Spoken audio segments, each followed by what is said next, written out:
Jalebi by. Verma जी के यहाँ एक काम वाली आई। उसका नाम था जलेबी बाई, क्योंकि उसके कोई भी काम सीधे नहीं होते थे। बात हो या काम, हर चीज घुमा के ही करती थी। अरे साहेब, वो जो स्कूल में बच्चों की होती है ना, वो मुझे चाहिए। स्कूल में बच्चों को क्या क्लासेस क्लासेस क्यों चाहिए तुमको? अरे नहीं साहेब, वो होती है ना गर्मी की। गर्मी की छुट्टी? हाँ हाँ, छुट्टी चाहिए 2 दिन की। अरे तो इतना घुमा कर क्यों बोल रही हो? सीधे सीधे बोलो ना। वैसे क्यों चाहिए तुमको छुट्टी? अरे मेरे भाई के जो पापा है ना, उनकी जो पत्नी है ना, उनके भाई के पापा की पत्नी को बुखार आ रहा है। ओहो, ऐसी पहेली मत बुझाओ कि मुझे बुखार आ जाए। अरे सीधे सीधे बोलो ना जलेबी बाई। अरे देखो, मेरे भाई के पापा, मेरे पापा, उनकी पत्नी यानी मेरी माँ के भाई यानी मेरे मामा के पापा यानी मेरे नाना, और मेरे नाना की पत्नी यानी मेरी नानी को ना बुखार आ रहा है साहेब। अरे जलेबी भाई, तुम 2 नहीं 10 दिन की छुट्टी ले लो। बस अगली बार से ना ऐसी छुट्टी मांगना हो तो अनुराधा से मांगना, मुझसे नहीं। ठीक है। एक और बात साहेब। एक और बात सुनी तो मुझे पागल खाने जाना पड़ेगा। अरे पागल खाने क्यों जाओगे आप? अरे चावल ही खा लो। अरे जलेबी भाई, दिमाग का ढोकला मत बनाओ, जाओ यहाँ से प्लीज।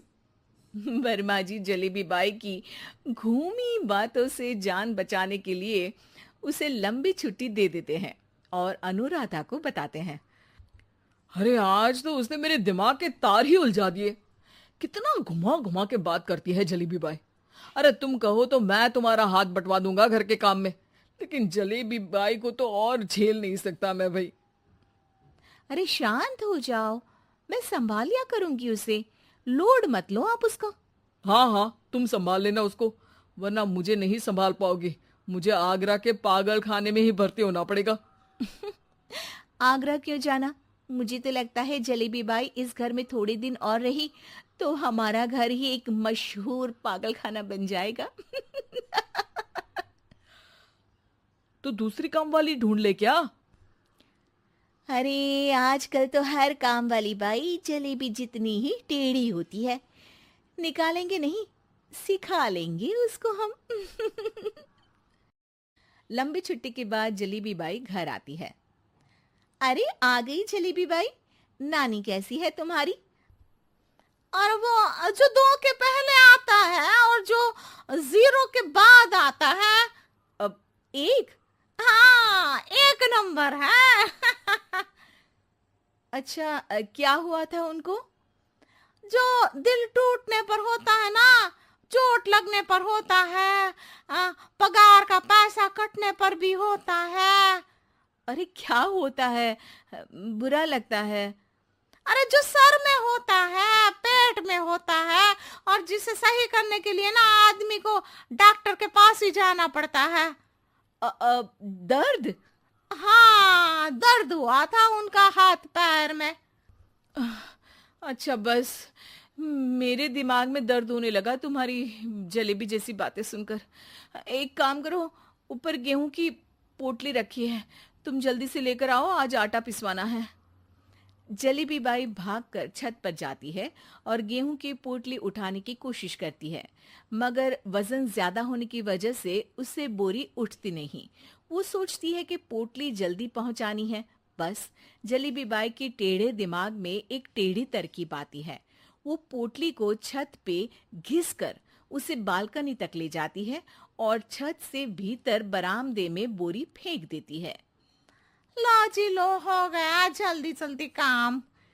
नीचे पहुंचती है तो देखती है कि अनुराधा वहां उसे गुस्से से देख रही है और नीचे पूरा गेहूं बिखरा पड़ा है। ये क्या किया? अरे पोटली में वजन ज्यादा था, आपने कहा था जल्दी से ले आओ, तो इससे जल्दी कैसे करती मैं बताओ तो। हाँ, अरे अब तो सीधा करो।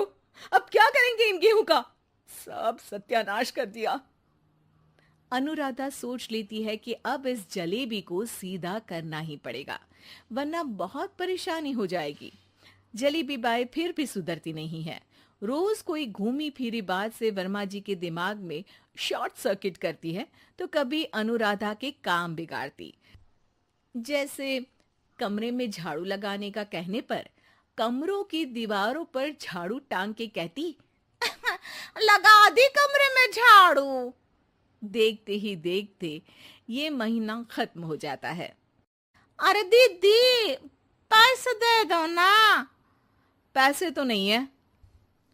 पैसे नहीं है का मतलब? पैसे तो होते ही है ना घर में। अरे भरोसा नहीं है तो पूरे घर में ढूंढ के बता दे कहाँ पैसे हैं, मिल जाएगी तुम्हें। अबे ढूंढ के लाई मैं। जलेबी जल्दी से अनुराधा का पर्स लेकर आती है। अरे इसमें है ना पैसा। अरे मुझे तो नहीं दिख रहा। अरे दीदी है ना, 2000 का नोट। अरे तो वो तो 2000 रुपए हैं, पैसे तो नहीं है। अरे दीदी दे दो ना, जल्दी घर जाना है, आज मेरी तारीख है। अरे पक्का आज तेरी तारीख है? हाँ दीदी, आज मेरी तारीख है, आज ही तो पगार लेती हूँ ना मैं। देखो आज तो 1 तारीख है, तेरी तारीख तो है नहीं आज। अरे दीदी दे दो ना, घुमा क्यों रही हो इतना? अच्छा कितनी पगार है तुम्हारी? 5000 आप ही ने तो तय की थी।